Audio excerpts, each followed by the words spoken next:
വിഷ്ണു ശാലിനിയുടെ പുതിയ എപ്പിസോഡിൽ അങ്ങനെ ശ്യാമയോട് ശാരദാമ്മ പറയുന്നത് ടോർച്ചിങ് എടുത്തുകൊണ്ട് പോവാ, ഇവിടെയൊക്കെ നോക്കാമെന്ന്. തുടർന്ന് ശ്യാമ ടോർച്ച് എടുത്തുകൊണ്ട് വരുമ്പോൾ ഇങ്ങനെ ലൈറ്റൊക്കെ അടിച്ച് നോക്കുകയാണ് വെളിയിലോട്ടൊക്കെ. എന്നിട്ട് അവർ ഹോട്ടലിനടുത്തേക്ക് രണ്ടുപേരും കൂടി വരുന്നുണ്ട്. അകത്തേക്ക് ലൈറ്റൊക്കെ അടിച്ചിങ്ങനെ നോക്കുകയാണ്. പക്ഷെ അവർ കാണുന്നില്ല. അന്നേരം ശാലിനി അങ്ങ് തറയിലും കിടക്കുകയാണ്. പക്ഷെ ശാലിനി അന്നേരം കരയുന്നില്ല. തുടർന്ന് പറയുന്നുണ്ട്, നമുക്ക് പിന്നെ അടുക്കള ഭാഗത്തോട്ട് പോയി നോക്കാം, ഇനി കുഞ്ഞേച്ചി വെളിയിലോട്ട് ഇറങ്ങിയപ്പോൾ തലയും കാണും ചുറ്റി വീണുകാലോ ആണോ എന്നൊക്കെ അങ്ങ് ശ്യാമ സംശയം പറയുമ്പോൾ, അയ്യോ ഇനി അതും കൂടി ഉണ്ടോ എന്നൊക്കെ പറഞ്ഞ് ശാരദാമ്മ ആകെ അങ്ങ് ടെൻഷനാവുകയാണ്. തുടർന്ന് അവർ ആ ജനലിൽ കൂടി ജനലിൽ കൂടിയൊക്കെ ടോർച്ച് അടിച്ച് നോക്കുന്നുണ്ട്. പക്ഷെ കാണുന്നില്ല. തുടർന്ന് ശ്യാമ പറയുകയാണെങ്കിൽ പിന്നെ ഞാൻ കുഞ്ഞേച്ചിയുടെ ഫോണിലേക്കൊന്ന് വിളിച്ച് നോക്കാമെന്ന്. അന്നേരം അവളെപ്പോൾ ഫോണും കൊണ്ടാണ് ഇവിടെ നടക്കുന്നത്, അതെവിടെയെങ്കിലും കളയാറാണ് പതിവ് എന്നൊക്കെ പറയുമ്പോൾ, എന്നാലും ഒന്ന് വിളിച്ച് നോക്കാമെന്ന് പറയുകയാണ്. നീ ഫോൺ എടുത്തിട്ടുണ്ടോ എന്ന് ചോദിക്കുമ്പോൾ ഇല്ലെന്ന് പറഞ്ഞിട്ട് ഫോൺ എടുത്തുകൊണ്ട് വന്ന് വിളിച്ച് നോക്കാമെന്ന് പറഞ്ഞിട്ട് ശാരദാമ്മ ഒന്നുകൂടി അകത്തൊക്കെ ലൈറ്റ് അടിച്ച് നോക്കിയിട്ട് ഇങ്ങനെ പോകാനായിട്ട് തുടങ്ങുമ്പോൾ അമ്മയെന്നിങ്ങനെ ശാലിനി വിളിക്കുകയാണ്. അന്നേരം ആ വിളി ശാരദാമ്മകളുടെ കേൾക്കുകയാണ്. അന്നേരം അവളാണല്ലോ വിളിച്ചതെന്ന് പറയുമ്പോൾ, മോളെ ശാലിനി എന്ന് ഒന്നുകൂടി വിളിക്കുകയാണ്. കുഞ്ഞേച്ചിന്ന് ശ്യാമ നീട്ടി വിളിക്കുന്നുണ്ട്. അന്നേരം അമ്മേ എന്നിങ്ങനെ ഒന്നുകൂടി ശാലിനി വിളിക്കുമ്പോൾ അകത്തുനിന്നാണല്ലോ എന്ന് പറഞ്ഞ് അവരകത്തേക്ക് ലൈറ്റ് അടിച്ച് നോക്കുകയാണ്. ആദ്യമൊന്നും കാണുന്നില്ല. പിന്നെ രണ്ടുപേരും വിളിക്കുമ്പോൾ ശാലിനി വിളി കേൾക്കുന്നുണ്ട്. അന്നേരം ശാരദാമ്മ ഇങ്ങനെ ലൈറ്റ് അടിച്ച് നോക്കുമ്പോൾ തറയിൽ ഇങ്ങനെ കിടന്ന വേദന കൊണ്ട് പിളയുന്ന ശാലിനിയെ കാണുകയാണ്. അന്നേരം മോളെ നീ എന്താ എങ്ങനെ ഇവിടെ എത്തി എന്നൊക്കെ ചോദിക്കുമ്പോൾ, നമുക്ക് അകത്ത് കയറാമെന്നും പറഞ്ഞ് ശ്യാമയും ശാരദാമ്മയും കൂടി വാതിലിൻ്റെ അടുത്തേക്ക് വരുമ്പോൾ അത് പൂട്ടിയിരിക്കുകയാണ്. അന്നേരം ഇത് പൂട്ടിയിരിക്കുകയാണല്ലോ, നമുക്ക് പിന്നാമ്പുറത്തുകൂടി കയറാമെന്ന് ശ്യാമ പറയുമ്പോൾ അത് അകത്തുനിന്ന് പൂട്ടിയിരിക്കുകയാണല്ലോ, എന്ത് ചെയ്യുമെന്ന് പറഞ്ഞിട്ട് ജനൽ കൂടി വീണ്ടും ലൈറ്റ് അടിക്കുകയാണ്. മോൾ ഇങ്ങനെ എവിടെ എത്തി, താക്കോൽ എവിടെ എന്നൊക്കെ ചോദിക്കും. കുഞ്ഞേച്ചിയോട് പതുക്കെ എണീറ്റ് വാതിൽ തുറക്കാൻ പറയും എന്നൊക്കെ ശ്യാമയും പറയുന്നുണ്ട്. രണ്ടുപേരും ആകെ ടെൻഷനിലും വെപ്രാളത്തിലും ഒക്കെയാണ്. അതിനേക്കാൾ വേദനയിൽ ശാലിനി കിടന്നങ്ങ് കരയുകയാണ്. തുടർന്ന് ശാരദാമ്മ പറയുന്നുണ്ട്, അവൾക്ക് എഴുന്നേൽക്കാനായിട്ട് സാധിക്കില്ല, താക്കോൽ എവിടെയും ചോദിക്കുകയാണ്. അന്നേരം അത് എവിടെയോ പോയി എന്ന് പറയാണ്. നീ എന്തിനാ ഇവിടെ വന്നതെന്ന് ചോദിക്കുമ്പോൾ അത് വിഷ്ണുവേട്ടൻ വന്നിരുന്നു എന്ന് പറയുകയാണ്. എന്നെ കാണാതിരിക്കാൻ വേണ്ടി ഞാനാണ് അകത്തുനിന്ന് പൂട്ടിയിട്ട് ഇവിടെ നിന്ന് കണ്ടത് എന്നൊക്കെ പറയുകയാണ്. തുടർന്ന് ശാരദാമ്മ പറയുകയാണ്, ശ്യാമ വേറെ താക്കോലുണ്ടല്ലോ, നീ പോയി അതെടുത്തുകൊണ്ട് വരാനായിട്ട്. തുടർന്ന് ശ്യാമ അങ്ങ് അകത്തേക്ക് ഓടുകയാണ് താക്കോൽ എടുക്കാനായിട്ട്. എന്നിട്ട് അവിടെയൊക്കെ താക്കോൽ നോക്കുകയാണ്. അതേസമയവും ശാലിനി അങ്ങ് കരയുകയാണ്. അന്നേരം മോളെ പിടിച്ചു നിൽക്കുക, അമ്മ ഇപ്പോൾ വരാം എന്നൊക്കെ ശാരദാമ്മ പറയുന്നുണ്ട്. അന്നേരം ഒട്ടും പറ്റുന്നില്ല അമ്മയെന്നും പറഞ്ഞ് ശാലിനിക്കാണെങ്കിൽ പ്രസവവേദന തുടങ്ങി കഴിഞ്ഞിരുന്നു. തുടർന്ന് ശ്യാമ താക്കോല് കണ്ടെത്തുന്നുണ്ട്. അതുമായിട്ട് ഓടി അങ്ങ് മുറ്റത്തേക്ക് ഉമ്മറത്തേക്ക് ഇറങ്ങുമ്പോൾ അവിടേക്ക് സത്യഭാമയും രോഹിത്തും കൂടി കാറിൽ വന്ന് ഇറങ്ങുകയാണ്. അന്നേരം ശാരദാമ്മ പറയുകയാണ്, ദേ മോളെ ഒരു കാറ് വന്നിട്ടുണ്ട്, നമുക്ക് പെട്ടെന്ന് ഹോസ്പിറ്റലിൽ പോകാം, അതിൽ പോകാമെന്നൊക്കെ പറയുകയാണ്. അന്നേരം ആരെ അമ്മയെ വന്നതെന്നിങ്ങനെ ശാലിനി ചോദിക്കുമ്പോൾ ശാരദാമ്മ ടോർച്ച് അവിടെ വെച്ചിട്ട് ഇങ്ങനെ എത്തി നോക്കുമ്പോൾ അതിൽ നിന്ന് രോഹിത്തും ഭാമയും ഇറങ്ങുന്ന കാണുകയാണ്. അന്നേരം അയ്യോ ഈശ്വരാന്നങ്ങ് ശാരദാമ്മ അറിയാതെ അങ്ങ് നിലവിളിച്ച് പോവുകയാണ്. എന്നിട്ട് പറയുന്നുണ്ട് അത് രോഹിത്തും സത്യാമ്മയുമാണെന്ന്. അന്നേരം ഇനിയിപ്പോൾ എന്ത് ചെയ്യുമെന്ന് ചോദിക്കുമ്പോൾ അമ്മ അങ്ങോട്ടത്തെ ചെല്ല്, അല്ലെങ്കിൽ അവർക്ക് സംശയം തോന്നുമെന്നും പറയുകയാണ്. അന്നേരം മോളെ ഈ അവസ്ഥയിൽ വിട്ടിട്ട് ഞാൻ എങ്ങനെ ആടി എന്ന് ചോദിക്കുമ്പോൾ അമ്മ ചെല്ല്, അല്ലെങ്കിൽ നമ്മൾ ഇത്രയും നാൾ ചെയ്തതൊക്കെ വെറുതെ ആയിപ്പോവും, ചെല്ല്, ഞാനിവിടെ നോക്കിക്കോളാം എന്ന് പറഞ്ഞ് നിർബന്ധമായിട്ട് ശാരദാമ്മയെ അവിടത്തേക്ക് പറഞ്ഞു വിടുകയാണ്. അതേസമയം ശ്യാമ ഇങ്ങനെ ഓടി വന്ന് നിൽക്കുന്നത് കണ്ടിട്ട് സത്യഭാമയും രോഹിത്തും കൂടി അകത്തേക്ക് കയറുകയാണ്. അന്നേരം എന്താ ഈ അസമയത്ത് ഒരു ഓട്ടവും പാച്ചിലുമൊക്കെ എന്ന് ചോദിക്കുമ്പോൾ അതെന്നും പറഞ്ഞ് ശ്യാമ വിൽക്കുകയാണ്. തുടർന്ന് ശ്യാമ കയ്യിലിരിക്കുന്ന താക്കോല് പെട്ടെന്ന് അങ്ങ് ഒളിപ്പിക്കുന്നുണ്ട്. തുടർന്ന് ശാരദാമ്മയാണെങ്കിൽ അവരുടെ അടുത്തേക്ക് ചെല്ലുമ്പോൾ സത്യഭാമ അങ്ങ് വഴക്ക് പറയുകയാണ്. ശാരദാമ്മ നിങ്ങളിവിടെ ഉണ്ടായിട്ടാണോ സാധാരണ ഗർഭിണികൾ സന്ധ്യ കഴിഞ്ഞാൽ പുറത്തേക്ക് ഇറങ്ങാറില്ലല്ലോ, നിങ്ങളുടെ മകളൊക്കെ ശരി തന്നെ, എങ്ങനെയാണോ ഗർഭിണികളെ നോക്കേണ്ടത്, അത് നിറവേറുമായിട്ട് ഇങ്ങനെ ഇരിക്കുമ്പോൾ അതിനിടയിൽ ഓട്ടവും ചാട്ടവും എന്നൊക്കെ പറഞ്ഞ് ആകെ അങ്ങ് പറയുകയാണ്. എന്നാൽ മകളുടെ അടുത്ത് അമ്മ തന്നെ ഇരിക്കേണ്ടതെന്നൊക്കെ ചോദിക്കുമ്പോൾ ശാരദാമ്മയും ശ്യാമയും കൊണ്ട് ടെൻഷനിലാണ്. ശ്യാമയാണെങ്കിൽ താക്കോൽ എങ്ങനെ കൊടുക്കും, കുഞ്ഞേച്ചി അവിടെ കിടക്കുന്നു എന്നുള്ളൊരു വിഷമമാണ് ശ്യാമയ്ക്ക്. അതേപോലെ തന്നെയാണ് ശാരദാമ്മയ്ക്കും.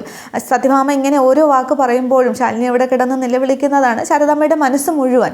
അന്നേരം സത്യാമ്മ എന്താ ഈ സമയത്തെന്ന് ചോദിക്കുമ്പോൾ ഇവളെ ഹോസ്പിറ്റലിൽ അഡ്മിറ്റ് ആക്കാൻ വേണ്ടി വന്നതാണ്, പകല് വരേണ്ടതായിരുന്നു, പറ്റിയില്ല, ഇപ്പോൾ തന്നെ പോകാം, വാ ശാരദാമ്മയും വാ എന്ന് പറയുകയാണ്. അന്നേരം ശാരദാമ്മയ്ക്ക് അങ്ങ് ആ ടെൻഷനാണ്. തുടർന്ന് ശാരദാമ്മ പറയുന്നുണ്ട്, ഞാൻ വരണമെന്ന് ചോദിക്കുകയാണ്. അന്നേരം ഇത് തന്നെയാണ് ഞാൻ നിങ്ങളുടെ പിടിപ്പുകേടെന്ന് പറഞ്ഞത്, മകളുടെ പ്രസവത്തിന് അമ്മ കൂടെ വേണ്ടേന്ന് ചോദിക്കുകയാണ്. അന്നേരം ഞാൻ പിന്നെ വരാമെന്ന് പറയുകയാണ്. അന്നേരം അതെന്തിനാ രണ്ടായിട്ട് പോകുന്നത്, ഒന്നാമത് ഇടിയും മഴയും ഒക്കെയാണ്, നമുക്ക് ഒരുമിച്ച് പോകാമെന്ന് പറയുമ്പോൾ ഇനിയിപ്പോൾ എന്ത് ചെയ്യുമെന്ന് പറഞ്ഞാൽ ശാരദാമ്മ ടെൻഷൻ ഇരിക്കുകയാണ്. അന്നേരം അത് എന്ന് പറയുമ്പോൾ പെട്ടെന്ന് ശ്യാമ അങ്ങ് പറയുകയാണ്, അത് സത്യമേ കുഞ്ഞേച്ചി തനിച്ചാണെന്ന് പറയുകയാണ്. അന്നേരം രോഹിത് ചോദിക്കുന്നുണ്ട്, അല്ല ശാലിനി എവിടെയെന്ന്. അന്നേരം ശാലിനി കുളിക്കുകയാണ്. അവളൊന്ന് ഇറങ്ങിക്കോട്ടെ സത്യാമ്മേ, ഇടിയും മഴയും ഒക്കെ അല്ലേ, അവൾ തനിച്ചല്ലേ ഉള്ളൂ, ഞാൻ ശാന്തയും കാണും പറഞ്ഞ് ഏൽപ്പിച്ചിട്ട് വന്നോളാം എന്ന് പറയുമ്പോൾ ശാലിനിയുടെ കാര്യം പറയുമ്പോൾ സത്യമ്മയുടെ മുഖം അങ്ങോട്ട് തെളിയുന്നില്ല.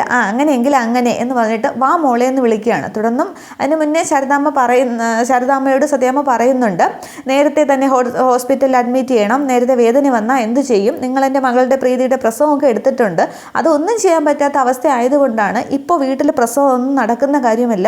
ഇന്നാൾക്ക് കുഞ്ഞിനെ പ്രസവം എടുക്കുന്നതിൽ അമ്മയും കുഞ്ഞും മരിച്ചു, ഭർത്തൃ വീട്ടുകാർക്കെതിരെയാണ് കേസ് എന്നൊക്കെ പറയുമ്പോൾ ശാരദാമ്മയുടെ മനസ്സിൽ ശാലിനിയാണെങ്കിൽ അവിടെ കിടന്ന് നിലവിളിക്കുന്നതാണ് ഓർമ്മ വരുന്നത്. തുടർന്നും പറയുന്നുണ്ട്, എൻ്റെ മരുമകൾ അങ്ങനെ വീട്ടിലൊന്നും പ്രസവിക്കേണ്ട, ഇവൾ ഏതെങ്കിലും 5 സ്റ്റാർ ഹോസ്പിറ്റലിൽ പ്രസവിച്ചാൽ മതി എന്നൊക്കെ പറഞ്ഞ് അങ്ങ് ചേർത്ത് നിർത്തുകയാണ്. തുടർന്നാണ് വാ എന്ന് പറഞ്ഞ് വിളിച്ചുകൊണ്ട് പോവുകയാണ്. ശാലിനിയുടെ കാര്യം പിന്നീടാണ് പറയുന്നത്.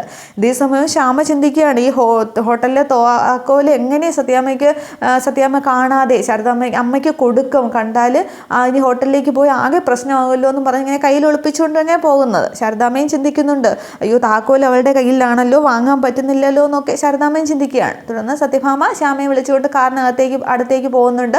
രോഹിത് ഡ്രൈവർ സീറ്റിലേക്ക് കയറുന്നുണ്ട്. പക്ഷേ ശ്യാമയെ കയറ്റിയ ശേഷമാണ് സത്യഭാമ കയറാൻ പോകുന്നത്. പക്ഷേ ശ്യാമ കയറാൻ തുടങ്ങുമ്പോൾ താക്കോലങ്ങ് തറയിലിടുകയാണ്. അന്നേരം ശാരദാമ്മ അത് കാണുന്നില്ല. ശാരദാമ്മ എന്ന് പ്രാർത്ഥിക്കുകയാണ്, ഒരു വഴി കാണിച്ചു തരണേ എന്നും പറഞ്ഞ് ഇങ്ങനെ പ്രാർത്ഥനയോടെ നിൽക്കുകയാണ്. തുടർന്ന് സത്യഭാമ ശ്യാമയും കൊണ്ട് അവിടെ നിന്ന് പോകുന്നുണ്ട്. വണ്ടിയിലിരിക്കുമ്പോൾ ശ്യാമയുടെ മുഖത്തെ വിഷമം ഫ്രണ്ട് ഗ്ലാസ്സിലൂടെ കാണുമ്പോൾ മോൾ എന്തിനാ വിഷമിച്ചിരിക്കുന്നതെന്ന് ചോദിക്കുകയാണ്. പക്ഷേ ശ്യാമയുടെ മനസ്സ് മുഴുവൻ കുഞ്ഞേച്ചി അവിടെ കിടന്ന് നിലവിളിക്കുന്നതും ഇങ്ങനെ ഹോസ്പിറ്റലിൽ പോകുന്നതും, കുഞ്ഞില്ലല്ലോ, ശാലിനി വന്നാലല്ലേ കുഞ്ഞ് കിട്ടുള്ളൂ എന്നുള്ള ആകെ ടെൻഷനൊക്കെയാണ്. അന്നേരം പക്ഷേ സത്യഭാമ വിചാരിക്കുന്നത് പ്രസവിക്കാൻ പോകുന്നു എന്നുള്ള ഒരു ടെൻഷനാണെന്നാണ്. മോൾ വിഷമിക്കുകയൊന്നും വേണ്ട, ഇതൊക്കെ പെട്ടെന്ന് അങ്ങ് കഴിയും, ഞാനും 2 പ്രസവിച്ചതാണെന്നൊക്കെ പറഞ്ഞ് വളരെ സന്തോഷമായിട്ട് ചിരിച്ച് സംസാരിക്കുകയാണ്. അതൊക്കെ ശരിവെക്കുകയാണ് രോഹിതം.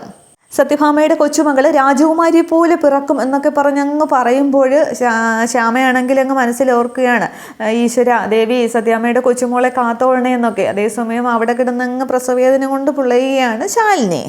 അതേസമയം ശാരദാമ്മ അങ്ങ് മുറ്റത്തങ്ങ് തൊഴു നിൽക്കുകയാണ്, ഒരു വഴി കാണിച്ചു തരണേന്നും പറഞ്ഞ്. അന്നേരം ശ്യാമയും പ്രാർത്ഥിക്കുന്നുണ്ട്. അങ്ങനെ ഇടയ്ക്ക് ശ്രീകോവിലിലെ ദേവിയൊക്കെ കാണിക്കുകയാണ്. തുടർന്ന് പെട്ടെന്ന് ഇങ്ങനെ തൊഴുത് നോക്കുന്ന ശാരദാമ്മ നോക്കുമ്പോൾ തറയിൽ താക്കോല് കിടക്കുന്ന കാണുകയാണ്. തുടർന്ന് അയ്യോ ഇത് ഹോട്ടലിലെ താക്കോലല്ലേ എന്ന് പറഞ്ഞ് ഓടിയെടുക്കുമ്പോൾ അതിൽ കീച്ചെയിനിൽ ഇങ്ങനെ ഗണപതിയുടെ പടം അത് കാണുകയാണ് കീച്ചെയിനിൽ. അന്നേരം വിഘ്നേശ്വര നീ കാത്തു എന്ന് പറഞ്ഞിട്ട് ശാരദാമ്മ പെട്ടെന്ന് ആ താക്കോലുമായിട്ട് ഹോട്ടലിലേക്ക് പോയി മോളെ അമ്മ വന്നു എന്ന് പറഞ്ഞിട്ട് പെട്ടെന്നൊക്കെ ഇങ്ങ് തുറക്കുകയാണ്. തുറന്ന് ശാലിനിയുടെ അടുത്തേക്ക് ചെന്നിരിക്കുകയാണ്. എന്നിട്ട് മോളെ ഒന്ന് പിടിച്ചു നിൽക്കുക, നമുക്ക് ഉടനെ ഹോസ്പിറ്റലിൽ പോകാം എന്നൊക്കെ പറയുമ്പോൾ വയ്യമ്മ എനിക്ക് ഒട്ടും പറ്റുന്നില്ല, വേദനിക്കുന്നു എന്നൊക്കെ പറഞ്ഞ് ശാലിനി ആകെ ബഹളമാണ്.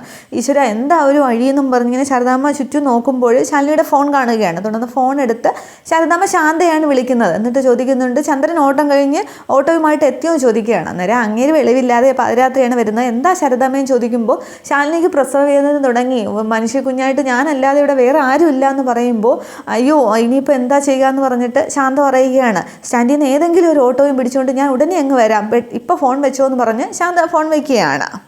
തുടർന്ന് വീണ്ടും ശാലിനിയെ അങ്ങ് ശാരദാമ്മ ആശ്വസിപ്പിക്കുകയാണ്, പിടിച്ച് നിൽക്കും വണ്ടി ഇപ്പോൾ വരുമെന്നൊക്കെ. ഈ സമയത്ത് തന്നെ കറക്റ്റ് സമയത്ത് ശാന്ത ഓട്ടോവുമായിട്ട് വരുന്നുണ്ട്. അന്നേരം ശാരദാമ്മയെ ഇങ്ങനെ അവിടെ നിന്നേ വിളിച്ചുകൊണ്ടാണ് വരുന്നത്, അകത്തേക്ക് കയറി വാ എന്നിങ്ങനെ ശാരദാമ്മ വിളിച്ച് പറയുന്നുണ്ട്. തുടർന്ന് ശാന്ത അങ്ങ് ഹോട്ടലിനകത്തേക്ക് കയറുമ്പോൾ ശാലിനി കിടന്ന് നിലവിളിക്കുന്നതാണ് കാണുന്നത്. അയ്യോ എന്താണെന്നും പറഞ്ഞ് ശാന്ത അങ്ങ് ആദ്യ വെപ്രാളമാണ്. പിന്നീട് 2 പേരും കൂടി ചേർന്ന് ശാലിനി ഒരുവിധം പിടിച്ചെഴുന്നേൽപ്പിച്ച് ശാലിനിക്കാണെങ്കിൽ നടക്കാനായിട്ട് തീരെ വയ്യ, വേദനിക്കുകയാണ്. തുടർന്ന് ഓട്ടോയുടെ അടുത്തേക്ക് വന്നിട്ട് ശാലിനി ആദ്യ ഓട്ടോയിലേക്ക് കയറ്റിയിരുത്തുകയാണ്. പിന്നീട് ശാരദാമ്മയും കയറുന്നുണ്ട്. അന്നേരം ഞാൻ കൂടി വരണോ ശാരദാമ്മയെ ശാന്ത ചോദിക്കുമ്പോൾ വേണ്ട, കുഞ്ഞു വീട്ടിൽ തനിച്ചല്ലേ ഉള്ളൂ, ഓട്ടോ പിടിച്ച് തന്നത് തന്നെ വളരെ ഭാഗ്യം, നീ ഇവിടം പൂട്ടിയിട്ട് വീട്ടിലേക്ക് പൊക്കോ എന്ന് പറയുകയാണ്. തുടർന്ന് എന്തെങ്കിലും ഉണ്ടെങ്കിൽ വിളിക്കണേ എന്നൊക്കെ ശാന്ത പറയുകയാണ്. തുടർന്ന് ഓട്ടോക്കാരൻ സദാനന്ദനാണ്, സദാനന്ദനോട് നോക്കിക്കൊള്ളണേ എന്നൊക്കെ ശാന്ത പറയുന്നുണ്ട്. അന്നേരം സൂക്ഷിച്ചോട്ടിക്കണേ സദാനന്ദ എന്നൊക്കെ ശാരദാമ്മൻ പറയുകയാണ്. അതേസമയം ശാലിനി അങ്ങ് ആകെ ബഹളമാണ് അടുത്തതോടുകൂടി. തുടർന്ന് ഓട്ടോയിൽ ഹോസ്പിറ്റലിലേക്ക് ഒരു ശാലിനിയും കൊണ്ട് ശാരദാമ്മ പോവുകയാണ്. അന്നേരം നല്ല ഇടിയും മിന്നലും ഒക്കെയുണ്ട്, വീട്ടിൽ പൊയ്ക്കോളാൻ ശാന്തയോടും ശാരദാമ്മ പറയുകയാണ്. അന്നേരം പക്ഷെ മഴ തുടങ്ങിയിട്ടില്ല, പക്ഷേ ഇടിയും മിന്നലും ഒക്കെ തകർക്കുകയാണ്.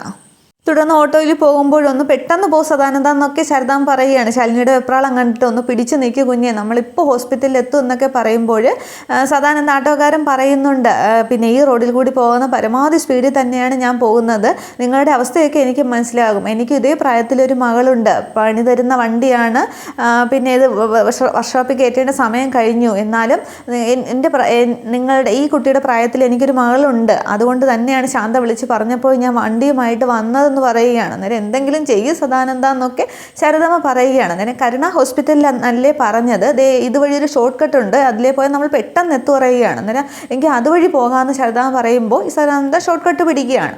തുടർന്നും ശാലിനി അങ്ങ് പ്രാളവും ബഹളവും ഒക്കെ കൊണ്ട് ശാരദാമ്മയെ കൈയ്യങ്ങ് മുറുകെ പിടിക്കുകയാണ്. ശാരദാമ്മയും അങ്ങ് ആകെ ടെൻഷനിലാണ്. ഇതേ സമയം രോഹിത് സത്യാമ്മയും കൊണ്ട് ഹോസ്പിറ്റലിലേക്ക് പോകുന്നേ ഉള്ളൂ. ഒരു ഹോസ്പിറ്റലിൽ എത്തിയിട്ടില്ല. ഇത്രയും ആകുമ്പോൾ എപ്പിസോഡ് അവസാനിക്കുകയാണ്. പക്ഷേ ഈ വണ്ടി ഇടയ്ക്ക് വെച്ച് ബ്രേക്ക് ഡൗൺ ആവുകയോ എന്തോ സംഭവിക്കും. പിന്നീട് വിഷ്ണുവിൻ്റെ വണ്ടിയിലാണെന്ന് തോന്നുന്നു ശാലിനിയും കൊണ്ട് ശാരദാമ്മ പോകുന്നത്. അങ്ങനെയാണ് റീമേക്കിലൊക്കെ കാണിക്കുന്നത്. അപ്പോൾ വിഷ്ണുവിൻ്റെ ആഗ്രഹം പോലെ ഭാര്യയുടെ പ്രസവത്തിന് വിഷ്ണു തന്നെ ഹോസ്പിറ്റലിൽ കൊണ്ടുപോകും. പിന്നെ പ്രസവമൊക്കെയാണ് നാളെ. അതൊക്കെ നമുക്ക് പുതിയ വിശേഷങ്ങളൊക്കെ കാണാം. Okay, thank you.